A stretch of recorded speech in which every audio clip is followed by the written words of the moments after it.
दोस्तों ये देख लीजिए एमपी बोर्ड क्लास 10th और 12th की आप बोर्ड एग्ज़ाम की कॉपी कैसे लिखते हैं, कैसे पूरे मार्क्स मिलते हैं। देखिए क्वेश्चन नंबर फर्स्ट लिखा है ये सही विकल्प। तो देखिए पहले का स छायावाद, दूसरे का ब द्वंद्व समास, तीसरे का स सूरदास, चौथे का ब हिरोशिमा पर, पांचवे का ब परीक्षा गुरु, छठवें का ब महाकाव्य। तो इस टाइप से आपको पूरे के पूरे मार्क्स मिलेंगे। आप दो दो लाइन का गैप दे दे के लिखिए। अब देखिए दूसरा क्वेश्चन आपका ये है। अब ऐसे आपका ये तीसरा क्वेश्चन रहा। जैसे सही जोड़ी है तो सही जोड़ी के आपके केवल नंबर नहीं डालने हैं, आपको जस्ट जो सही सामने आंसर सही है उसको लिख देना है। क्वेश्चन नंबर 14 देखिए आप, एक वाक्य में उत्तर आपको इस टाइप से लिखने हैं। और देखिए अगर आपका पेज फिर थोड़ा सा है ना स्पेस रहता है तो आपको पीटीयू डाल के उस पेज को ही छोड़ देना है, ठीक है। वहाँ से अगला क्वेश्चन स्टार्ट नहीं करना है। अगला देखिए सत्य असत्य को आप एक पेज में पूरा करोगे। ये आपका देखो अगला क्वेश्चन है। ऐसे आप क्वेश्चंस कर रहे हो 2 नंबर के या 3 नंबर के, तो आप ऐसे उत्तर क्रमांक डाल के एक लिख के फिर देखो यहाँ पे 3-4 लाइंस का गैप छोड़िए, जिससे कि पेपर वाले चेक एग्जामिनर को अच्छे से दिखाई दे ये एग्जाम। अब देखिए यहाँ पे लिखा है किसी की विशेषता या गुण पूछा है, तो आप विशेषता हेडिंग डालोगे अच्छे से और पॉइंटों को लिखोगे, ठीक है। देखो आपको पूरे मार्क्स मिले हुए हैं। अगला क्वेश्चन, अगर आप कवि परिचय या लेखक परिचय लिख रहे हो तो देखो ऐसे लिखोगे। पहले आप क्वेश्चन नंबर डालोगे, फिर उसके बाद किसका लिख रहे हो क्या लिख रहे हो वो डालोगे, फिर रचना डालोगे। काव्यगत विशेषता आपसे पूछता है तो वो भावपक्ष कलापक्ष होता है, और उसके बाद साहित्य में स्थान डालोगे।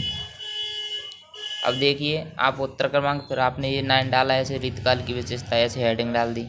उत्तर क्रमांक 10 देखिए महाकाव्य का नाम लेखक का नाम ये आपने डाल दिया। अगला आप लिख रहे हो जैसे चौपाई छंद के लक्षण, तो लक्षणों को पॉइंट में लिखते हैं, उसका ये उदाहरण रहा। अब ऐसे आप अंतर लिख रहे हो कोई, तो पहले अंतर निम्न लिखते हैं जी, हेडिंग डालोगे उत्तर क्रमांक डाल के, और फिर आप उसके पॉइंट्स बनाओगे, है ना। यहाँ पे पीटीए डाल दिया अगर पेज बच रहा है तो। ये देखिए ये आपका लेखक परिचय हो गया। जैसे अगला क्वेश्चन देखिए आप ऐसे परिभाषा लिख रहे हो कोई, तो उसकी हेडिंग बनाओगे पहले। देखिए ये मुहावरों का प्रयोग कर रहे हैं आप। ऐसे आप कोई भी क्वेश्चन है तो अगर पेज थोड़ा सा स्पेस रह रहा है तो उसको पीटीओ करके छोड़ दिया जाए। ये देखिए पद्यांश कैसे करते हैं आप देख लीजिए। पहले संकेत, संदर्भ, फिर प्रसंग, फिर व्याख्या। तो व्याख्या के बाद आप काव्य सौंदर्य लिखते हो, ठीक है।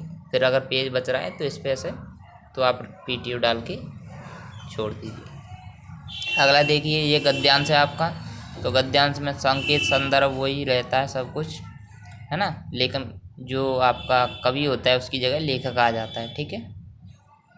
और इसमें डालते हैं हम विशेष, क्या डालते हैं विशेष, ठीक है। अब देखिए ये आपका अपठित गद्यांश आ गया, शीर्षक सारांश वगैरह जो भी है उत्तर क्रमांक डाल के आपने पूरा लिख। अब देखिए आप एप्लीकेशन या पत्र कैसे लिखते हो। ये एप्लीकेशन है आपकी शुल्क मुक्ति हेतु आवेदन पत्र। ये आपका निबंध है, जैसे रूपरेखा लिखनी है सबसे फर्स्ट में, फिर प्रस्तावना को आप पूरा लिख दोगे। सेकंड में ऐसे जो हेडिंग बनी हुई है आपकी उनको पूरा का पूरा लिख दोगे। लास्ट में ऑप्शन हर लिख दोगे। ये आपका ऐसे आपको लिखना है लेटर, तो आप लेटर इस टाइप से लिखोगे, फॉर्मेट यही रहेगा।